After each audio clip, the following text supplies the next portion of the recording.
What's going on, everybody? So finally, Snyder Con is over. All right. And look, I wasn't expecting really much from it, but at the same time, I have 50-50 feelings about it. And I'll tell you why. All right. 50, I'm kind of like, whoa, what was that about? But then the other 50 is like, that was pretty awesome what they're doing. So look, the reason why Zach isn't saying anything is because again, he's speaking in code. And I give it to him because as a director, especially, competition, if you want to say, within, DC, what's going on now with James Gunn, you know, if I was in his position as a director, I would do the same thing too. And even when Ben Affleck came out and he even said, like when he was asked about, what his Batman movie was gonna be, he didn't really want to reveal too much. And that right there is smart because, you're not giving out your ideas, you're not giving out anything that, James Gunn could use and then go ahead and expand on it and then take credit for it later on. All right. Look, what I see that's happening right now is there's something going on behind the scenes that none of us, none of us know. I don't claim to be no scooper. I'm not about that. And even the people that are saying, "Hey, look, my sources, look," right now, nobody knows. The only ones that truly know are the ones that are behind closed doors in the office and the executives and the investors and those big people. All right. And when it all comes down to it, I just think that Zach is just obviously playing it cool on both sides, but at the same time, he has the ace card up his sleeve and it's waiting. So when James Gunn's universe fails, then boom, they're gonna have to forcefully call Zack Snyder and say, "Hey, look, we need to restore the Snyderverse."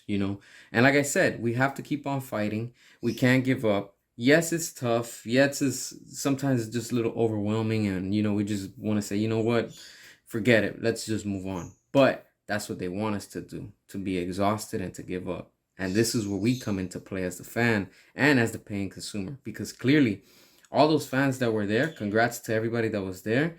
Like they got to experience and see everything in person and on the big screen. And that was pretty dope because you have, Zach there, you have Ben there, you have, a lot of people that were there, even Ray Porter and Ray Fisher were there too. So, it's just, it's awesome. And look, we can't give up. The Snyderverse will be restored eventually because the way that things are going with James Gunn, and don't be surprised if it just doesn't pick up. And now there's something about a strike going on that James Gunn wants to take part, and it's gonna probably delay, everything with the DCU and his Superman. Look, at this point, James Gunn is just a tool for Marvel. I'm already done saying that, but that's exactly what he is, and he's going to try to stretch it out, to bring in his SJW, his politics, his agenda, and all his woke content, into the DCU. And that's something that we, as the fans and as the paying consumer, we do not want. We don't want none of that trash, all right? This is why our goal is to keep fighting for restore the Snyderverse. Remember, for that one. And for release the Ayer cut. Those are the two hashtags that we need to be focused and keep on using, all right? And we just can't give up because the more that this builds up, this is just going to become into a ball of avalanche. And eventually, WB is just going to say, "Hey, look, you know what? Just tell Zack Snyder to come back. Let's restore Snyderverse. Let's just do what we got to do." Now, a lot of people are saying, "Oh, but, Zack is tied up at Netflix and all this stuff." Look, I'm going to tell you, right? As an indie film director, all right? A director could be tied up for a year or two, max probably 3. But if you play your card right as a movie, a filmmaker, you can knock that out within a year or two. And if you really want to do it, to really get it out the way, if I was Zach, I would be like, "Look, I'm going to shoot Rebel Moon 1, 2, and 3 back to back. So when it's time to release it, it's already there."